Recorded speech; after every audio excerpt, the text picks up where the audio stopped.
To fix battery high power consumption on POCO M8, you can easily do this by opening the settings, and you have to find that battery tool that will be available when you open the battery settings.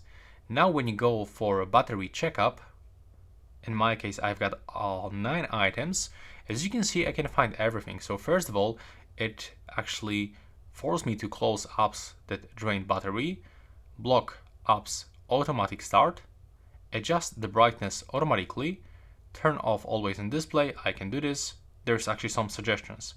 I can lower screen refresh rate, and for each option I can find additional time of the battery.